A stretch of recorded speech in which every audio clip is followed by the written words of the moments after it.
প্রিয় ভিউয়ার্স, আসসালামু আলাইকুম। আমি আবারও একটা নতুন ভিডিও নিয়ে আসলাম। ব্রাদার মেশিনের মেন শেপ কীভাবে লাগানো হয় এবং অ্যাবোর্ডিংটা কীভাবে করা হয়। Machine model number KE430F05। তো সবাই সাথেই থাকেন। এই দেখেন, আমরা এই মেন শেপটা লাগাইছি। প্রথমত যেটা করতে হবে, মেন শেপটা লাগানোর পরে মেন শেপের মধ্যে গ্রুপ আছে, আমরা আসলে কোন গ্রুপটা নেব। দেখেন এই যে টেক আপ লেবার, দেখেন টেক আপ লেবারটা প্রথমে আমরা নিউট্রালে রাখবো। নিউট্রালে রাখার পরে দেখেন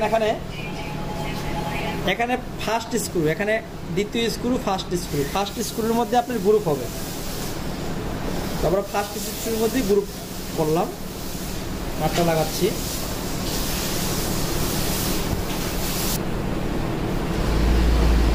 তো আমরা এটা টাইট দিয়ে দিলাম নাটগুলো। ভাই তখন বন্ধ করবো, আবার নিচে আসবে এত। দেখেন প্রথমে আমরা যেটা করবো, নিডল বারের হাইটটা আমরা মেপে নেব। নিডল বারের হাইটের নিয়ম হচ্ছে, আমার যে সেটার ক্যারিয়ারটা আছে এটার উপরে এইটা সোজা করে আমরা এটা ধরবো। দেখেন এই যে সমান, এই ফুটাটা অর্ধেক দেখা যাবে, অর্ধেক দেখা যাবে না, অথবা ফুল দেখা যাবে না। এই পর্যন্ত নিডল বারের হাইটটা আমরা করে নেওয়ার পরে যেটা করব, আমরা এখন সেটা লাগালাম। টাইমিংটা করব। এই দেখেন, আমরা টাইমিং করার ক্ষেত্রে আমরা চেক করতেছি, আমাদের এখানে গ্যাপ থাকবে 3 মিলি অথবা 3.5 মিলি। এখানে দেখেন আমাদের গ্যাপ হয়ে গেছে মিনিমাম 16 মিলি। ওখানে মেন শেপে যদি আমাদের নাটটা ঠিক থাকে, এখানে তো 16 মিলি হওয়ার কোনো সম্ভব না। আর একটা জিনিস দেখেন, আমাদের এখানে স্টকটা অনেক নিচ্ছে, নিডল বারটা স্টক নিচ্ছে মিনিমাম 3 মিলি, এখানে 0.5 মিলিমিটারও স্টক নেবে না। সেই ক্ষেত্রে এটা কোথা থেকে আসতেছে সেটা দেখাবো এখন। দেখেন আমাদের আর একটা জিনিস খেয়াল করতে হবে, আমরা মেশিনের যখন আমরা মেশিনটা ঘোরাবো, এই দেখেন যেখান দিয়ে উঠতেছে, আবার উল্টা দিয়ে ঘোরালে আর এক জায়গায় উঠতেছে। এটার নিয়ম হচ্ছে, আমার ব্যাক পজিশনও যেখান দিয়ে নিডলটা উঠবে, ডাউন পজিশনও সেখান দিয়ে উঠবে। এখানে দুইটা এক নাই, অনেক ডিফারেন্স। মূলত মেন শেপ খোলাই হয়েছিল এটা সমাধান করার জন্য, বাট এখানে সেটা সলিউশন করতে পারে। আমি এখন দেখাবো আসলে মূলত সমস্যা কোন জায়গায়। টেক আপ ক্যাম আছে, এটা মেন শেপ যখন খোলে তখন কিন্তু সামনের দিক থেকেই খোলে, টেক আপ ক্যামে কিন্তু হাত দেওয়া হয় না। তো এটা যেটা হয়েছে, টেক আপ ক্যামের মধ্যে যে একটা স্ক্রু আছে, ক্যামের স্ক্রুতে কোনো সমস্যা হয়েছে, সেটা আমরা চেক করবো আসলে স্ক্রু ঠিক আছে কিনা।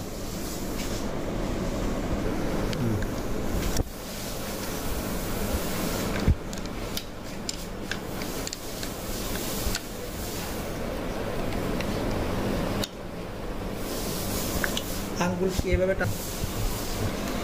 আমরা এখন স্ক্রুটা খুলতেছি। এই দেখেন প্রবলেম, এই স্ক্রুটা ভেঙে গেছে। এর ভিতরে একটা গ্রুপ আছে, যদি এখান থেকে 1 মিলিমিটার গ্রুপ সরে ওখানে দেয়া, সেটা হবে 10 মিলিমিটার। তো আমরা এই স্ক্রুটা এখন, গ্রুপের স্ক্রুটা ঠিক করতে হবে। আমরা এখন এই স্ক্রুটা লাগাবো। লাগানোর আগে অবশ্যই খেয়াল করতে হবে, এর পিছনে আর একটা 3 মিলি লিঙ্ক আছে, যে নাটটা আমাকে লুজ দিতে হবে।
তো এটা আমরা ভালো করে ফুল টাইট দিয়ে নেব। এর পিছনে যে এলেঙ্গি স্ক্রুটা আছে 3 মিলি, সেটা আমরা টাইট দিয়ে নেব।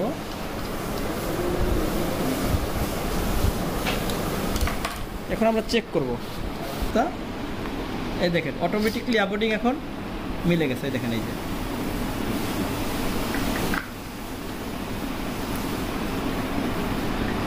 দেখেন এই যে এখন অটোমেটিকলি মিলে গেছে।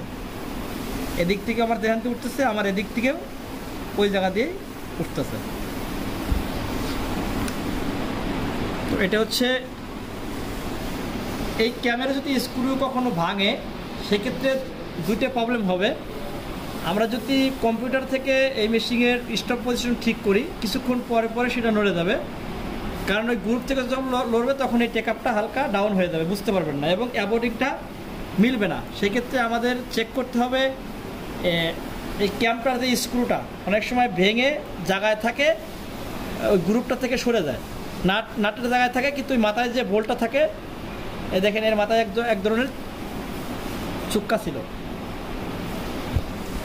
দেখেন এই যে স্ক্রু, এই স্ক্রুর মাথায় একটা চুক্কা আছে যেটা শেপের মধ্যে ঢুকে যাবে। যখন এখান থেকে ভেঙে যাবে তখন কিন্তু এটাতে কোনো কাজ করবে না, ও কী করবে, গ্রুপ থেকে সরে যাবে।